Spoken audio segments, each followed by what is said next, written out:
Nah, untuk yang pertama ini kita akan masuk materi analisis kadar air ya.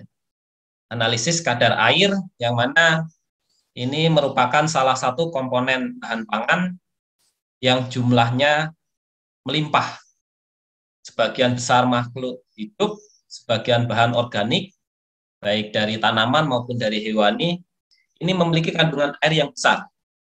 Bisa mencapai 50% sampai 70%, bahkan ada yang 90%. Nah, kemudian untuk menentukan bagaimana penentuan kadar air pada bahan pangan tersebut, maka nanti ada beberapa metode yang akan kita kenalkan, terutama metode-metode dasar. Metode-metode tersebut kita kelompokkan di sini ada 4 metode utama. Yang pertama adalah termografimetri. Nanti akan kita bahas secara lebih detail sesuai namanya, termo dan gravimetri. Termo itu adalah suhu atau panas. Gravimetri adalah grafi itu berasal dari gravity ataupun berat. Kemudian metri adalah metode pengukuran. Nah, sehingga dalam hal ini termografimetri kita bahasakan mudah, yaitu adalah penentuan kadar air dengan menggunakan panas dan penimbangan. Ya, jadi nanti akan diukur selisih berat dari sampel yang kita ukur sebelum dipanaskan dan setelah dipanaskan. Kemudian kita kalkulasi sehingga akan kita peroleh berapa kadar airnya. Kemudian yang kedua itu adalah termovolumetri. Bedanya yang pertama adalah ini berdasarkan volume. Jadi yang kita lakukan adalah sama-sama menggunakan panas, tetapi yang kita ukur bukan beratnya, tetapi adalah volumenya. Atau dalam istilah lain nanti kita kenal sebagai metode distilasi, karena prosesnya menggunakan prinsip distilasi. Kemudian air yang menguap kita tampung dan kita ukur volumenya, sehingga akan kita ketahui berapa kandungan air dalam bahan tersebut. Berikutnya ada Karl-Fischer titration atau titrasi Karl-Fischer. Ini merupakan metode yang sangat akurat atau paling akurat di antara metode yang lain. Tapi Karl-Fischer titration ini hanya cocok digunakan untuk sampel dengan kandungan air yang kecil. Jadi nanti masing-masing metode ini punya kelebihan, punya kekurangan, atau memiliki spesifitas tertentu. Cocoknya untuk sampel yang seperti apa? Misalnya sampelnya kadar airnya tinggi, berarti cocoknya pakai apa? Kalau kadar airnya rendah, cocoknya pakai apa? Kalau misalnya lemaknya tinggi, cocoknya yang mana? Kemudian kalau gulanya yang tinggi, cocoknya yang mana? Nah, ini semuanya masing-masing punya spesifikasi atau spesifiti pada kondisi sampel tersebut. Dan yang terakhir adalah refraktometer. Refraktometer ini metode yang paling sederhana, tetapi cukup akurat digunakan untuk mengukur kadar air pada sampel, terutama nanti yang memiliki kandungan padatan terlarut dalam jumlah besar. Ya. Nah, kita bahas satu-satu. Termografimetri. Sesuai dari namanya tadi, yaitu adalah dalam hal ini kadar air dalam sampel akan diukur secara gravimetri dengan penentuan kehilangan berat sampel setelah diletakkan dalam oven atau setelah dipanaskan. Ovennya nanti bisa bermacam-macam. Artinya untuk memanaskan sampel ini kita bisa gunakan beberapa jenis oven atau jenis pemanas. Di antaranya ada oven konveksi. Ini oven yang paling umum, oven konvensional yang menggunakan aliran udara panas. Kemudian ada oven vakum. Nah, kalau vakum nanti bedanya adalah di sana tekanannya dibuat menjadi rendah atau sangat rendah dengan menggunakan tambahan pompa vakum. Dan ada pula nanti menggunakan microwave. Suhunya cukup tinggi sehingga proses analisisnya nanti bisa cepat. Hanya membutuhkan waktu sekitar 3 sampai 5 menit. Sudah selesai. Nah, gitu ya. Jadi ya, Ini tapi ini semuanya memiliki kelebihan dan kekurangan tergantung nanti dari jenis sampelnya terutama. Nah, asumsi metode ini bahwa hanya air yang hilang selama proses pengeringan atau proses penguapan. Karena di sini menggunakan proses thermal, proses pemanasan, maka senyawa yang mudah menguap akan menguap. Dan di sini adalah diasumsikan yang menguap itu adalah air. Meskipun faktanya beberapa senyawa volatil ya tentu akan ikut hilang dan ikut dianggap sebagai air. Nah ini jadi metode termografimetri ini paling sederhana, paling mudah sebenarnya, tetapi memiliki kelemahan ini. Dia menganggap semua senyawa yang menguap itu adalah air, padahal kenyataannya tidak. Misalnya buah-buahan, gitu, buah salak, ukur kadar airnya dengan memasukkan sampel dalam oven. Ya maka nanti senyawa-senyawa flavor yang khas pada salak, mungkin sejenis ester atau sejenis alkohol dan sebagainya yang juga ikut mudah menguap, itu dianggap air. Padahal sebenarnya dia bukan air. Sehingga akurasi metode termografimetri ini sebenarnya kurang akurat, terutama kalau di dalam sampel tersebut banyak senyawa volatilnya. Kalau senyawa volatilnya hanya kecil, barangkali tidak masalah, bisa diabaikan seperti itu ya, atau diasumsikan ya kecil atau sangat kecil. Tapi kalau jumlah volatilnya itu besar, nah maka tidak cocok menggunakan termografimetri ini. Nah, kelemahan kedua adalah air terikat juga sulit dihilangkan. Air terikat juga sulit dihilangkan atau diuapkan secara keseluruhan. Kita ketahui mungkin di kimia pangan dulu ya, keberadaan air itu kan ada air bebas, ada air terikat. Kalau air terikatnya itu banyak, misalnya karena di dalam bahan tersebut banyak gulanya, gitu, banyak gulanya, maka air menjadi sulit diuapkan. Sampel yang banyak gulanya apa contohnya? Sirup, Pak.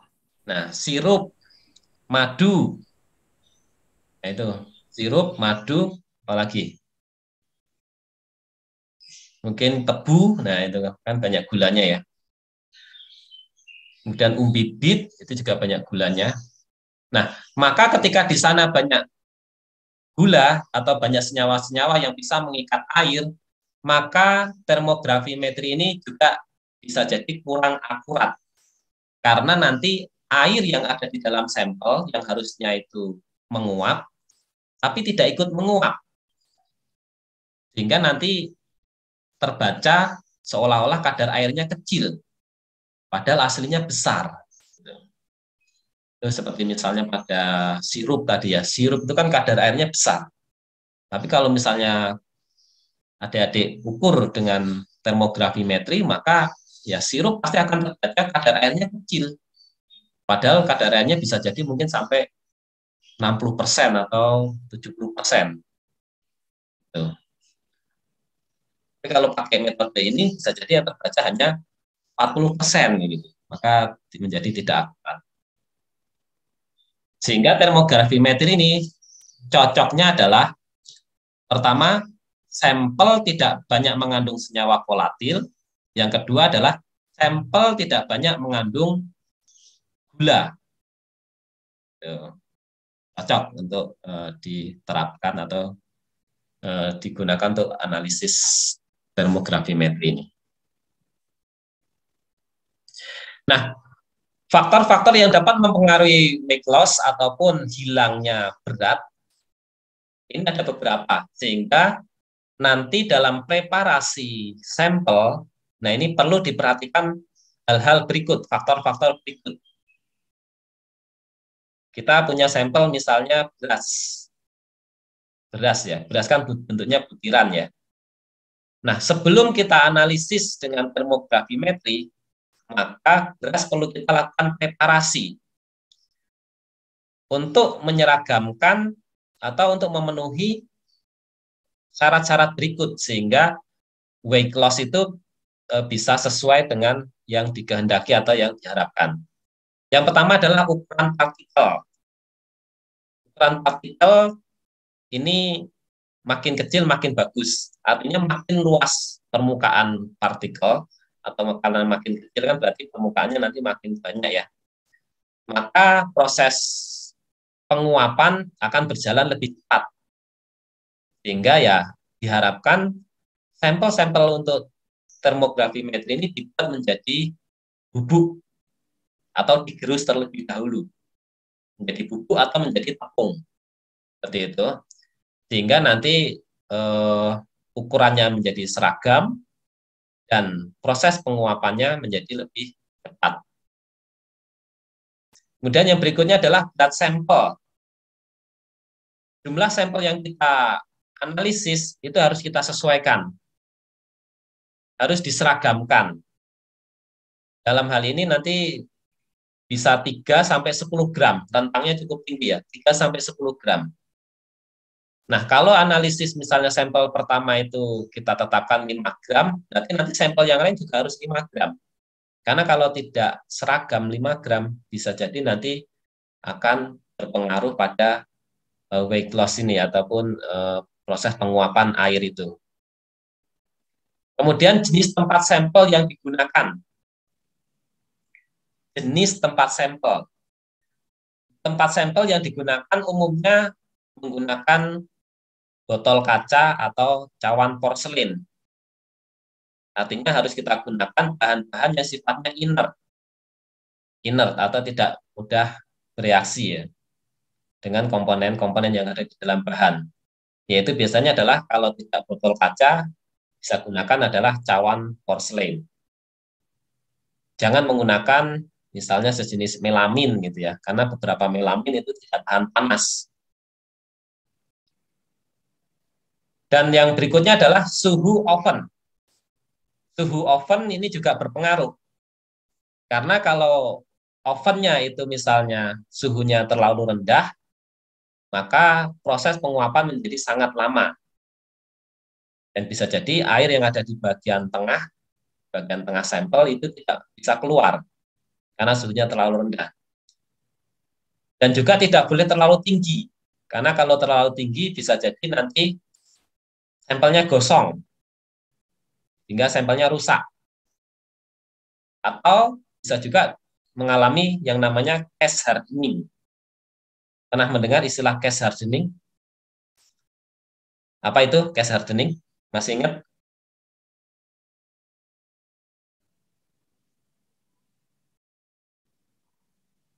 Apa? Case hardening pada sampel atau bahan yang dipanaskan. Fenomena apa itu?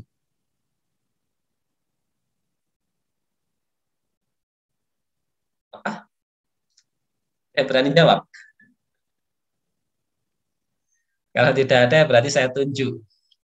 Regina Amilda, ada orangnya? Ya, Pak. Ya, apa itu case hardening? Maaf. Fenomena apa? Pada sampel yang dipanaskan pada suhu yang terlalu tinggi. Oh, gosong. Apa sih? Maaf. Speakernya Dan kenceng. Oh, maaf. gosong itu kalau terlalu tinggi banget, ya. Ah. Cukup tinggi tapi tidak sampai tinggi banget. Oh,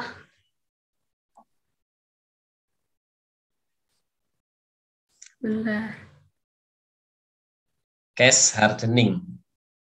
Eh, jadi permukaan bahan pangannya tuh udah kering, Ya, tapi bagian dalamnya itu masih basah. iya, betul ya. Oh iya, Terima kasih. makasih Pak. Case hardening. Jadi bagian kulitnya, bagian permukaannya itu mengeras karena kecepatan menguap. Ketika airnya menguap, itu kan langsung bahan akan mengeras karena kadar airnya pasti akan turun drastis, maka tekstur bahan bagian luar itu akan mengeras duluan. Sehingga kalau bagian luarnya itu mengeras duluan, nanti bagian dalamnya airnya sulit keluar untuk menembus matrix yang keras tadi. Sehingga nanti tidak semua air bisa teruapkan karena mengalami gas hardening. Itu bisa. Nah, itu sehingga suhu oven nanti harus disesuaikan. Itu yang biasa digunakan adalah sekitar 105 derajat. Atau ada juga yang menyebut 103 plus minus 2 derajat. Nah, itu juga bisa. Antara 100 sampai 105. Karena air sendiri itu kan menguap pada suhu 100 ya. Tetapi untuk mengantisipasi adanya air terikat, nah maka suhunya dibuat sedikit di atas 100. Yaitu sekitar 103 sampai 105 derajat Celcius. Baik. Nah, sekarang kita lanjutkan untuk metode termografimetri yang paling konvensional itu adalah menggunakan oven konveksi atau oven biasa atau oven yang menggunakan udara panas yang dialirkan. Persyaratan yang dibutuhkan, sampel harus homogen, ini 3 sampai 10 gram. Yang penting nanti diseragamkan. Kalau pakai 5 gram ya 5 gram terus, kalau 10 gram ya 10 gram terus. Kalau sampelnya banyak, ya diharapkan paketnya tinggi, 10 gram. Kalau tidak bermasalah dengan jumlah sampel. Misalnya sampelnya bahan-bahan yang umum, yang murah. Misalnya tepung-tepungan, tepung terigu, tepung tapioka. Nah, itu boleh sampai 10 gram. Karena makin banyak, makin bagus. Tapi juga disesuaikan dengan tempat sampelnya. Kalau tempat sampelnya kecil, ya jangan dipaksakan 10 gram.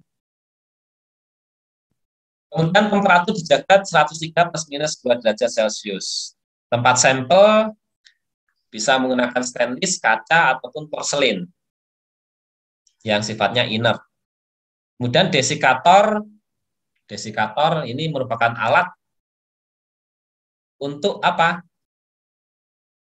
Desikator kira-kira untuk apa? Yang tahu? Desikator.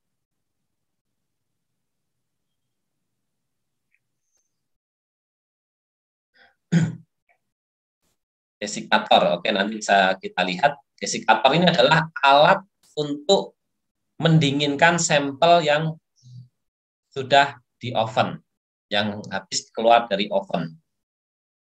Sampel yang habis keluar dari oven karena suhunya tinggi, kadar airnya itu sangat rendah karena airnya sudah menguap ya, maka dia sifatnya sangat higroskopis.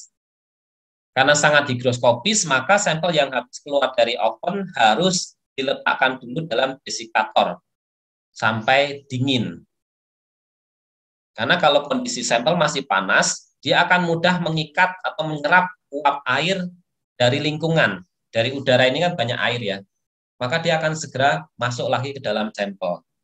Sehingga nanti analisisnya menjadi tidak akurat. Desikator ini isinya silika gel. Kira-kira untuk apa silika gel fungsinya? Biar uap airnya nyerapnya ke silika gelnya, ya, bukan ke sampelnya. Untuk mengikat uap air. Ya, jadi maka di dalam desikator itu, supaya udara di dalam desikator itu tidak mengandung air, maka di dalam desikator disediakan silika gel. Sehingga udaranya udara kering, tidak akan mempengaruhi analisis. Dan kemudian diukur berat konstannya, berat konstan atau berat setimpang. Berat konstan ini diartikan sebagai berat yang sudah tidak berubah lagi, yang untuk menunjukkan bahwa di sana airnya sudah habis. Jadi penimbangannya nanti dilakukan beberapa kali sampai benar-benar sudah tidak berubah. Kalau ditimbang antara pertama dan kedua masih berkurang ukuran timbangannya atau berkurang beratnya, maka dia perlu di oven lagi. Di oven lagi sekitar 1 jam atau 2 jam boleh. baru kemudian diukur lagi. Kalau masih turun lagi, masukkan lagi ke oven. Seterusnya, sampai akhirnya pas terakhir itu ditimbang beratnya tidak berbeda dengan penimbangan sebelumnya. Itu berarti untuk menunjukkan bahwa beratnya sudah konstan atau setimbang. Itu. Atau di sana juga sering disampaikan, dikatakan setimbang itu kalau perubahan beratnya tidak lebih dari 0,1 miligram. Kalau berubahnya 0,05 dianggap itu sudah setimbang. Kalau 0,1 misalnya berubahnya 0,5 miligram, nah itu berarti masih dianggap berubah. Sehingga harus di-open lagi sampai setimbang atau konstan. Berat konstan ini juga berlaku untuk wadah sampel yang digunakan. Artinya apa? Bahwa wadah sampel, baik itu dari stainless, ataupun kaca, ataupun porselen, itu juga perlu dikonstankan terlebih dahulu untuk memastikan bahwa wadah sampel itu tidak mengandung air. Gitu. Karena kalau belum setimbang, bisa jadi wadah sampel mengandung air, dan nanti pas di open airnya menguap sehingga nanti akan mempengaruhi hasil pengukuran. Nah, ini convection oven konvensional yang sering kita gunakan di laboratorium kita. Ini adalah oven convection yang menggunakan prinsip pemanasan dengan mengalirkan udara panas. Cara kerjanya sederhana, dimulai dari men-setting ovennya pada suhu 105 derajat, kemudian letakkan sampel di dalam oven lebih dari 1 jam, tergantung dari jenis sampelnya. Kalau sampelnya itu kadar airnya kecil, ya mungkin 1 jam atau 2 jam cukup. Tapi kalau sampelnya itu kadar airnya cukup tinggi, ini bisa jadi sampai 6 jam. Ya kalau pengen aman, ya sudah, semuanya dibikin 6 jam. Seperti itu. Kemudian barulah dikeluarkan, didinginkan dalam desikator, baru ditimbang, dan jika belum konstan, kemudian diletakkan lagi ke dalam oven lagi. Kemudian ditunggu lagi sekitar 1 jam, keluarkan lagi untuk ditimbang lagi, dan seterusnya sampai konstan. Ya. Nah, berapa perubahan berat sampel sebelum di oven dan setelah di oven yang terakhir? Nah, itulah air yang menguap yang ada di dalam bahan. Sehingga akan kita ketahui kadar airnya. Nah, ini ya. Masukkan kembali ke oven, didinginkan lagi, ditimbang kembali, dan seterusnya. Nah, kalau sudah diperoleh berat konstannya, maka kadar air bisa ditentukan dengan menghitung, yaitu kehilangan berat sampel setelah pengovenan dibagi dengan berat awal sampel dikali 100%. Sehingga kita dapatkan kadar air dalam bentuk persen. Mudah ya, insya mudah. Nah, kemudian kadar air ini bisa dinyatakan dalam bentuk wet basis ataupun dry basis. Wet basis itu adalah WB, dry basis adalah DB. Kalau yang wet basis itu adalah yang tadi yang kita sebutkan tadi, itu adalah wet basis, yaitu kehilangan berat setelah pengovenan dibagi berat awal sampel dikali 100%. Ini yang umum kita jumpai kalau orang menyebut kadar air sekian persen, itu adalah kadar air DB.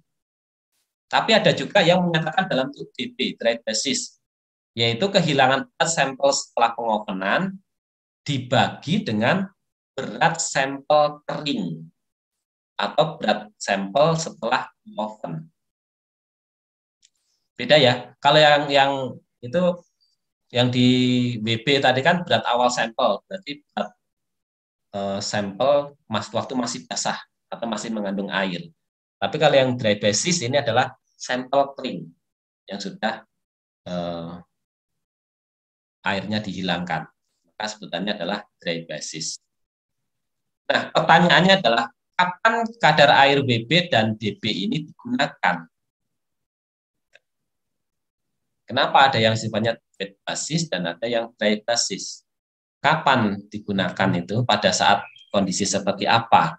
Atau untuk keperluan seperti apa? Kapan kita menyatakan dalam bentuk WB ataupun BB? Apa? Yang mau coba jawab?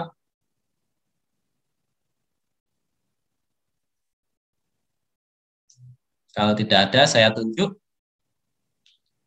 Dena Maira. Ya, Dena Maira.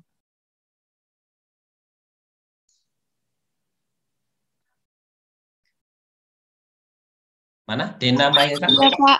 Oh iya. Sebentar ya, Pak. Ya.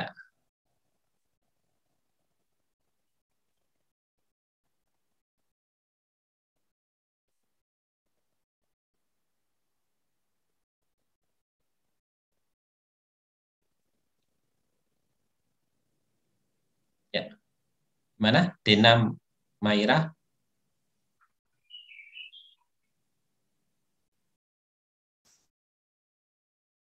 Kemana tadi?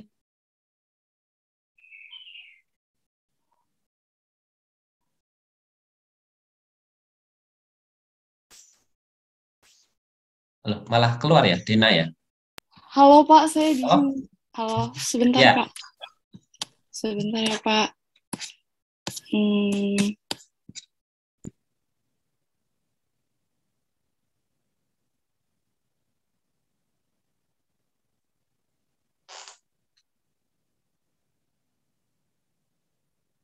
Eh, sebentar. Googling dulu ya. Oke, Pak. Jadi kalau kadar air yang WB itu kan kadar air ditentukan pada saat suhu wet bulb, yaitu ketika suhu campuran uap air udara sebagaimana yang dinyatakan. Oke, kadar air DB adalah kadar air yang ditentukan pada saat suhu dry bulb, yaitu. Ya. Ya, itu pengertiannya ya. Pengertiannya saya kira sudah dijelaskan juga tadi. Sekarang pertanyaan kapan kita Pakainya ya. menggunakan WB atau DB? Sebentar ya, Pak.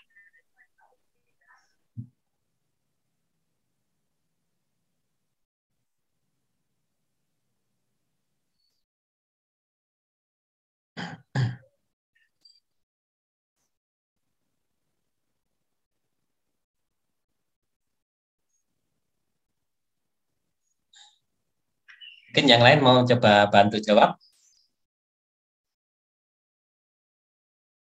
Pak, kalau Ya. dry basis setelah pengeringan dan kalau wet basis sebelum pengeringan.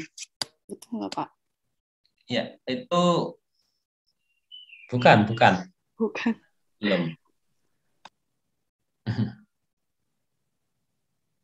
Itu adalah pembaginya ya. Pembaginya kalau dry basis adalah setelah pengeringan.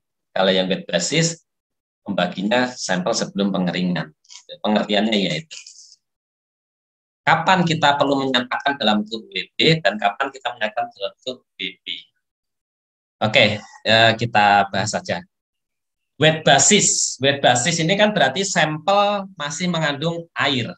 Pembaginya itu adalah sampel masih mengandung air.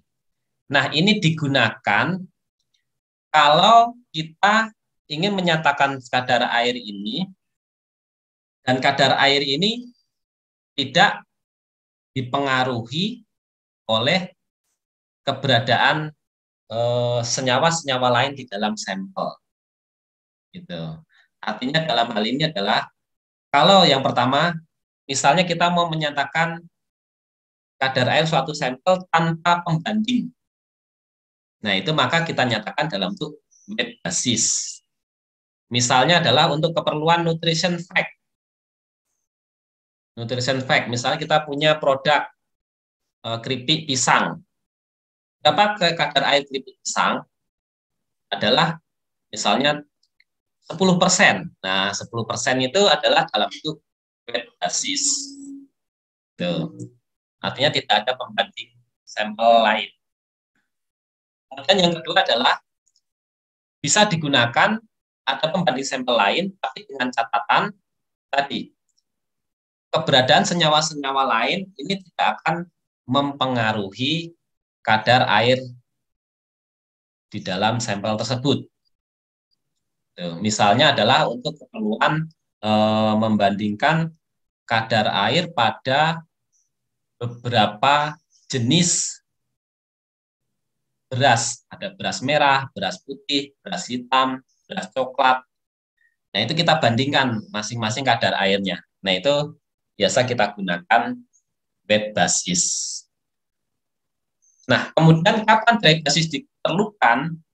Dry basis ini diperlukan ketika kita ingin membandingkan kadar air pada sampel yang mana sampel tersebut diberi perlakuan. Misalnya pada keperluan penelitian, kita ingin mengetahui kadar air pada sampel singkong, misalnya singkong, yang digoreng dengan beberapa kondisi yang berbeda. Misalnya digoreng ada yang suhu 150 derajat, ada yang 170 derajat, ada yang 200 derajat. Nah, seperti itu, maka sebaiknya kita gunakan yang dry basis. Karena apa?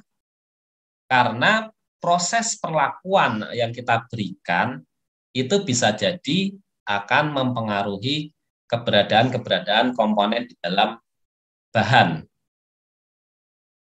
Sehingga untuk menghilangkan faktor X tadi, berubahnya komponen-komponen dalam bahan termasuk air itu sendiri, nah, maka pembanding berat sampelnya adalah sampel kering yang sudah tidak ada airnya.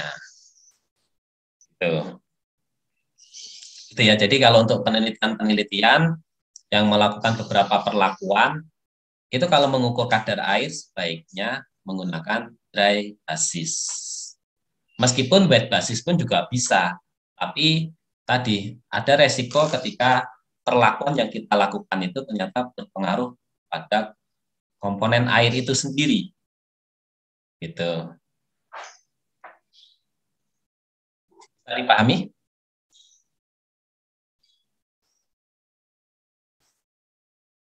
Bisa ya, mudah-mudahan. Oke, kalau bisa saya lanjutkan. Kalau tadi menggunakan oven vakum, oven ini ya, konveksi ya. Nah, sekarang kita gunakan yang berikutnya adalah oven vakum. Secara umum hampir sama dengan oven konveksi, tetapi karena tekanan di dalam oven itu juga menjadi lebih rendah, maka suhu pengeringannya tidak perlu mencapai 100 derajat. Air menguap pada 100 derajat itu kan kalau tekanannya 1 atmosfer. Nah, karena ini tekanannya dikurangi dengan vakum, maka tekanannya menjadi kurang dari 1 atmosfer. Maka suhu didihnya atau suhu penguapan air juga menjadi lebih rendah dari 100 derajat. Oleh sebab itu, oven vakum ini akan cocok digunakan pada sampel yang mudah mengalami kerusakan ketika dipanaskan pada suhu tinggi. Sehingga di sini kita gunakan oven vakum. Karena oven vakum ini suhunya bisa jauh lebih rendah, yaitu hanya sekitar 60 derajat, 50 sampai 60 derajat. Itu air sudah menguap. Sehingga kalau misalnya kita punya bahan atau sampel, kalau berada pada suhu di atas 60 derajat kok rusak, maka sebaiknya kita gunakan oven vakum untuk mengukur kadar airnya. Syaratan biasanya digunakan asam sulfat yang dihubungkan pada udara inlet untuk mengeringkan udara. Asam sulfat anhidrat gitu ya, biasanya kita gunakan untuk mengeringkan udara. Supaya udara di dalam oven vakum itu bebas air. Oven vakum dengan tekanan vakum sekitar 100 mm Hg Kemudian temperatur 95 sampai 100 derajat atau sesuai rekomendasi. Nah, ini bisa digunakan. Tapi kalau tekanan vakumnya itu bisa lebih kecil lagi, maka suhunya juga bisa kita turunkan lebih kecil lagi. Disesuaikan. Nah, ini oven vakum gambarannya kurang lebih seperti ini, seperti oven biasa, tetapi ada pengukur tekanan karena pada alat ini akan dihubungkan dengan tekanan vakum.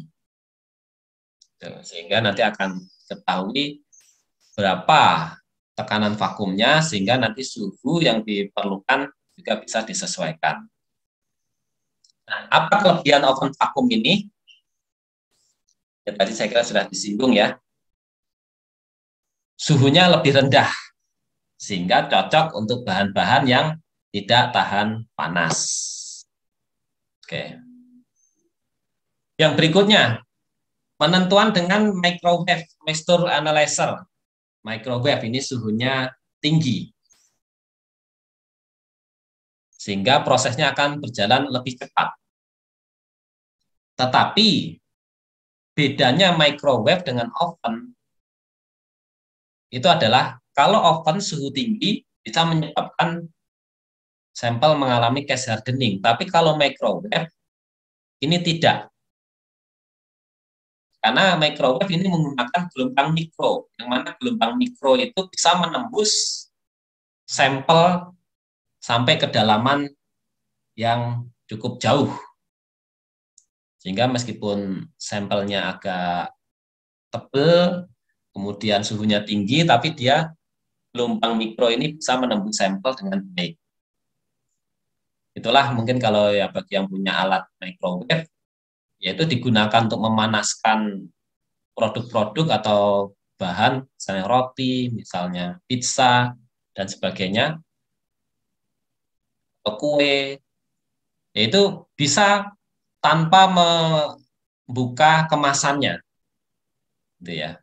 Jadi dia bisa menembus. Kan pernah misalnya mau memanaskan apa ya, spaghetti di dalam mangkok kaca, mangkok kaca. Itu nggak perlu spaghettinya nanti dituang dulu supaya terhampar gitu, nggak perlu. Tapi tetap ditutup gitu, nggak masalah karena dia bisa menembus kaca.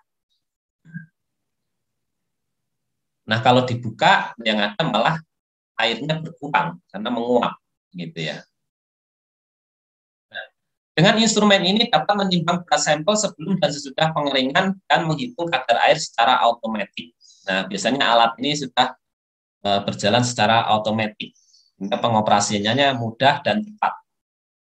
Biasanya ada dua mode. Mode satu itu mengeringkan sampel pada setting power spesifik dengan periode waktu. Jadi dibuat di setting powernya sama waktunya, sehingga akan ketahuan berapa kadar airnya. Mode 2 mengeringkan sampel pada setting power tertentu dengan periode waktu yang ditentukan oleh instrumen secara otomatis. Nah, biasanya yang banyak dipakai adalah yang mode 2. Jadi dibiarkan waktunya ya otomatis dari si alatnya itu yang akan berjalan secara otomatis. Ketika airnya sudah habis, maka alat akan berhenti bekerja dan akan membaca berapa kadar air yang ada di dalam sampel. Nah, alatnya seperti ini. Barangkali nanti kalau di industri, di perusahaan, jarang menemui yang namanya oven tadi ya, oven untuk mengukur kadar air. Tapi mereka biasanya sudah menggunakan ini, moisture analyzer ini. Karena ini cepat, analisisnya cepat dan mudah. 5 menit selesai. Ini menimbangnya juga tidak harus ditimbang secara pas, misalnya 5 gram gitu. Tidak harus 5 gram persis. Karena dia akan menyesuaikan sendiri. Mau berapapun timbangannya, ya itu sudah akan menyesuaikan sendiri. Dan nanti begitu air sudah habis dari sampel, maka detektor akan mendeteksi. Selama masih ada uap sampel, maka detektor akan memerintahkan alat untuk bekerja terus untuk memanaskan. Begitu sudah tidak ada air yang menguap, detektor akan memerintahkan alat untuk berhenti bekerja dan angka akan terbaca berapa kadar air pada sampel tersebut secara langsung. Ini langsung berjalan, begitu ditimbang, misalnya 5 gram, kemudian pencet start, maka dia akan berjalan, airnya akan berkurang. Airnya berkurang, maka di sini angkanya akan nambah. 0,1, 0,2, 0,3, dan seterusnya, sampai mungkin misalnya 10,0. Begitu airnya habis, ya udah dia akan berhenti di 10,0. Berarti kadar airnya adalah 10%. Cara kerjanya cukup sederhana. Ini tadi hidupkan microwave-nya atau moisture analyzer-nya tadi. Set mode 1 atau mode 2, letakkan wadah sampel tadi, kemudian keringkan wadah sampelnya untuk memastikan wadah sampel tidak mengandung air. Masukkan sampel 1-5 gram. Biasa yang dipakai 3 gram sudah cukup kalau untuk alat ini. Kemudian nyalakan running untuk prosesnya, dan kemudian dia akan berhenti secara otomatis pada kadar air yang sudah ditetapkan.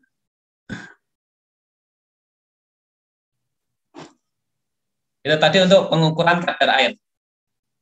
Ada pertanyaan dulu?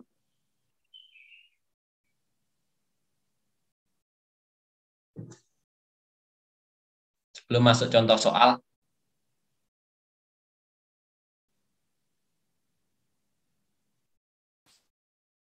Belum ada? Kalau belum ada, ini ada contoh soal, silakan dikerjakan terlebih dahulu, waktunya sekitar 5 menit.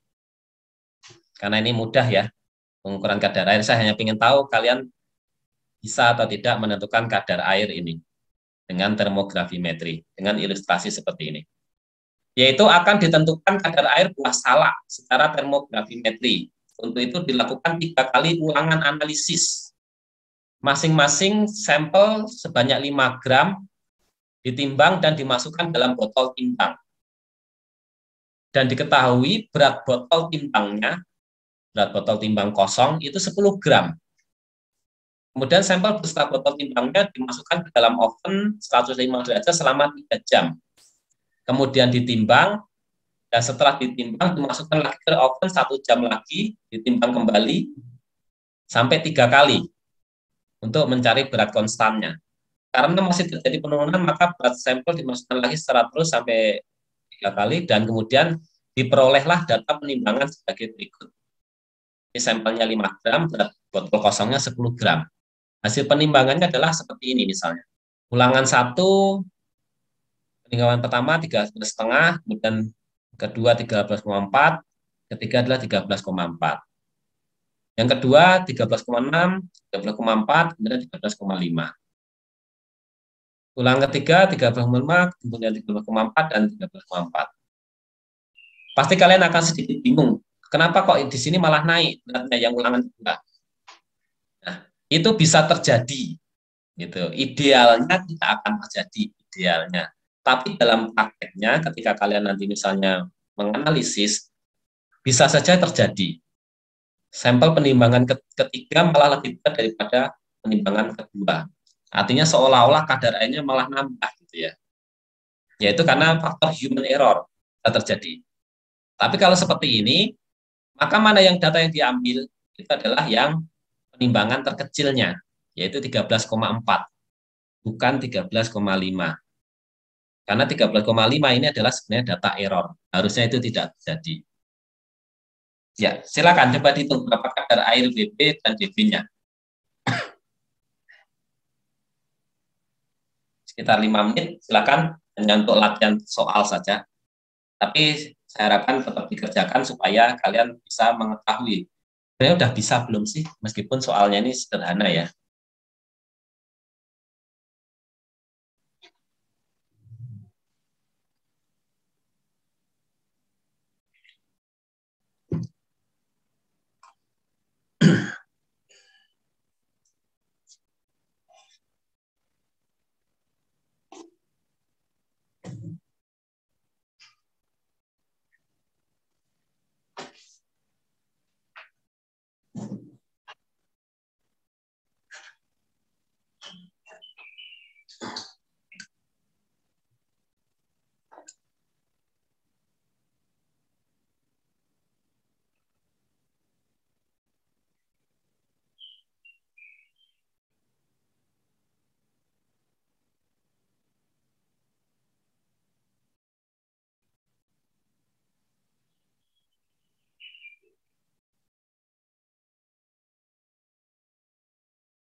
Yang sudah ketemu berapa kadar air WB-nya? Berapa?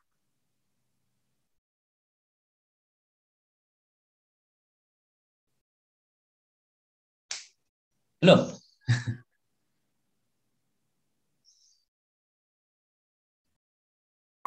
32% bukan, Pak? 32%. Ada lagi yang lain? Ada yang berbeda?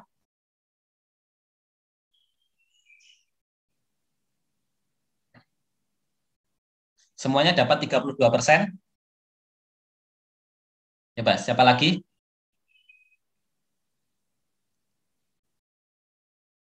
Eva Wildia, sudah ketemu? Masih menghitung, Pak. Sebentar. Andini Wulan, sudah ketemu?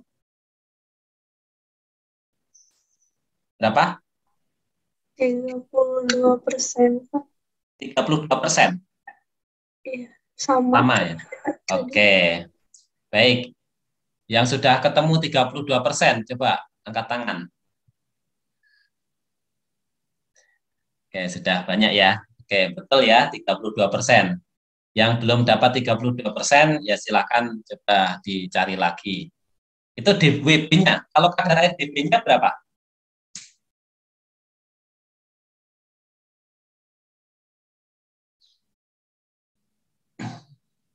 Kadar air DB-nya?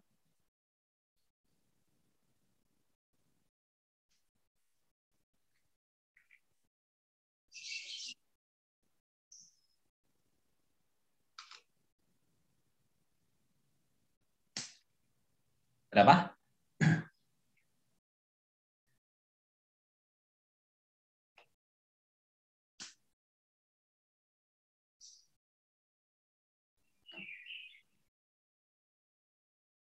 Empat 47,05.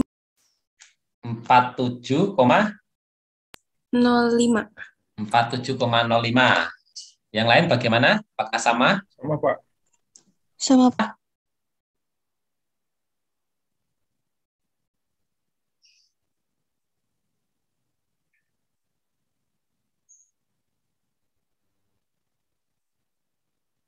Coba yang dapat 47,05 atau 47,06. Angkat tangan coba. Oh, udah banyak juga ya. Oke, betul ya. Jadi jawabannya untuk dry basisnya 47,05. Ya, yang belum dapat silahkan coba nanti minta ajari teman-temannya yang sudah dapat ya. Oke, kita lanjutkan dulu. Berikutnya, yaitu kalau tadi sudah masuk pada metode termografimetri, ya sekarang masuk metode termovolumetri atau kita kenal dengan metode distilasi. Metode ini digunakan terutama untuk bahan-bahan yang mengandung lemak dan komponen-komponen yang mudah menguap. Nah ini, kelebihannya adalah dia cocok ketika bahan-bahan tersebut banyak lemaknya. Misalnya margarin, mentega, gitu kan banyak lemaknya ya. Kemudian mungkin sejenis mayones. Kemudian juga cocok untuk bahan-bahan yang mudah menguap. Loh kok cocok Pak? Kan nanti dia ikut menguap. Ada yang tahu jawabannya kira-kira? Padahal kan sama-sama dipanaskan, dan kalau dipanaskan kan juga nanti komponen volatil akan menguap. Ada yang tahu kira-kira? Iya. Sebentar ya, sebentar.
Ya, baik. Ada yang mengetahui mengapa ini juga cocok untuk komponen yang mudah menguap?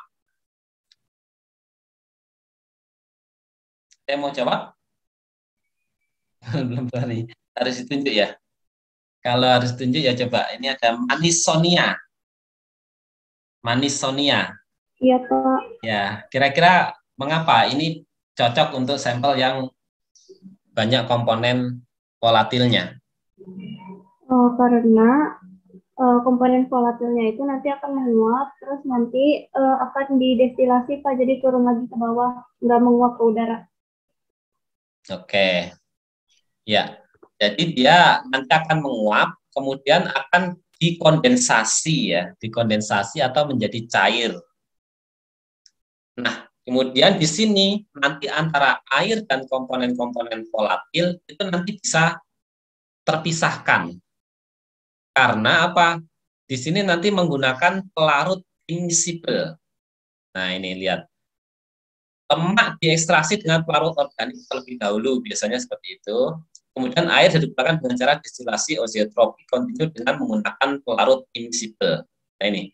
Pelarut immiscible itu adalah maksudnya pelarut yang bisa memisahkan antara komponen polar dan non-polar. Gitu. Jadi dengan kata lain nanti airnya nanti akan ada di bawah biasanya. Kemudian pelarut immiscible itu akan ada di atas. Dan komponen-komponen volatil tadi itu kebanyakan bersifat non-polar dan itu biasanya akan masuk di dalam pelarut immiscible itu. Sehingga nanti ada batas di sini air dan pelarut immiscible-nya. Sehingga diketahui berapa volume air yang diperoleh sehingga dibagi dengan berat sampel, diketahuilah kadar air bahan. Gitu ya. Jadi ini prinsipnya cukup sederhana, sampel dimasukkan ke dalam labu ini, ditambahkan pelarut immiscible, itu biasanya bisa menggunakan toluen, bisa toluen biasa digunakan, atau bisa menggunakan pelarut organik yang lain, tapi yang paling umum adalah toluen.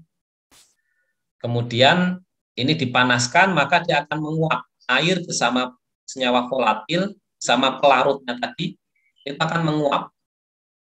Kemudian terkondensasi di sini, ini ada pendingin balik.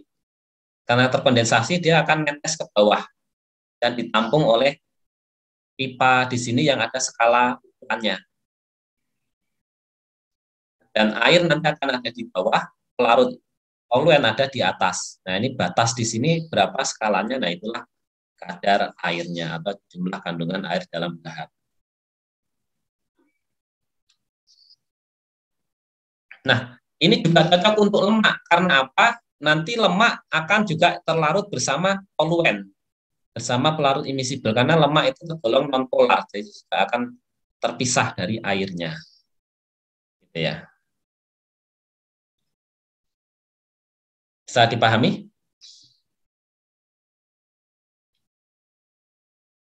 Baik, kalau bisa kita lanjutkan untuk, oh ya ini belum salah saya slideshow ya.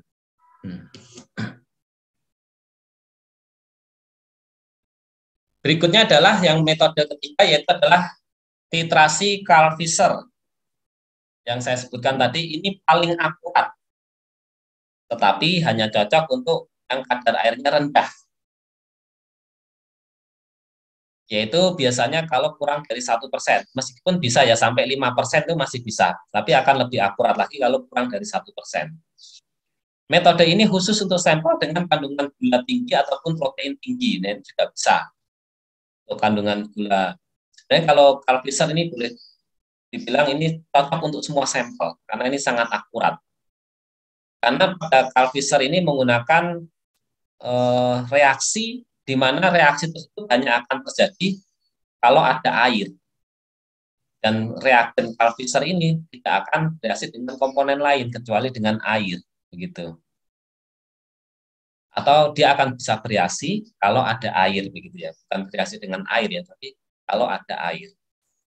Prinsipnya adalah titrasi air dengan larutan metanol antizat yang mengandung iodin, sulfur dioksida, dan piridin berlebih. Nah, prinsip reaksinya adalah seperti ini. Titrasi didasarkan pada reaksi antara iodin dan sulfur dioksida yang hanya akan terjadi jika terdapat air. Ya, jadi reaksinya itu sebenarnya antara iodin dan sulfur dioksida. Ini iodin I2, kemudian ada sulfur dioksida. Dan di dalam sistem larutan ada piridin dalam jumlah berlebih. Sehingga dia akan membentuk kompleks piridin. Nah, ini iodin dengan SO2 ini akan bereaksi menjadi SO3 dan 2-HI ini kalau ada air. Sehingga jumlah produk yang dihasilkan SO3 piridin ini itu akan tergantung dari jumlah air yang ada. Kalau airnya banyak, maka SO3-nya banyak. Kalau airnya dikit, maka ya SO3-nya dikit. Jadi sangat spesifik sekali reaksi ini. Hanya akan terjadi kalau ada air.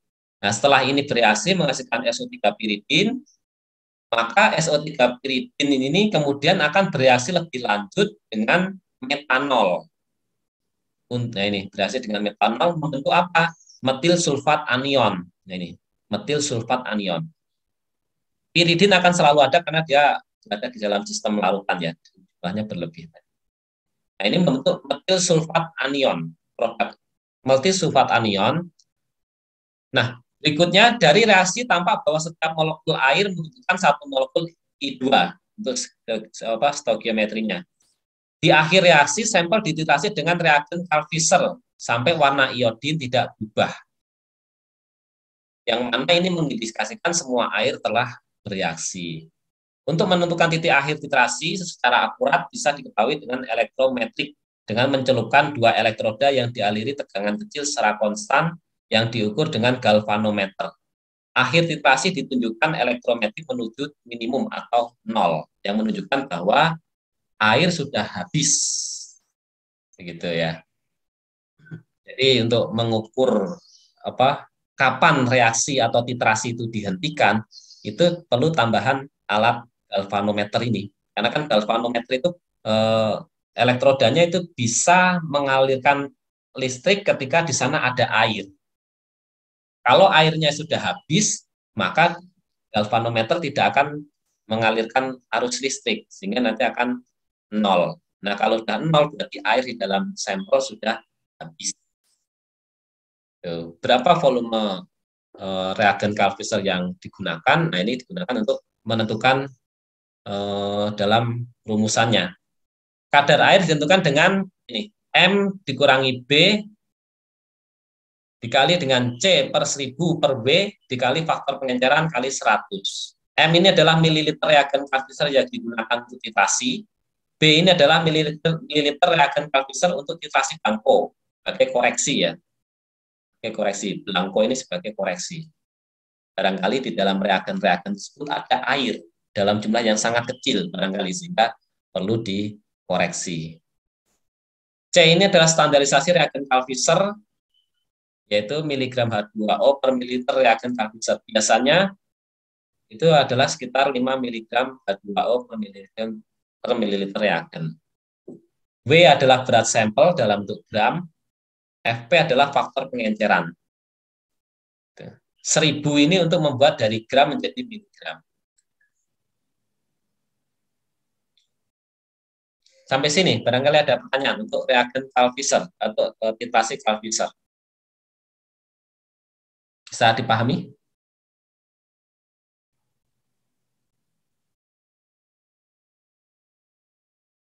Reaksinya iodin dengan SO2 akan bereaksi kalau ada H2O.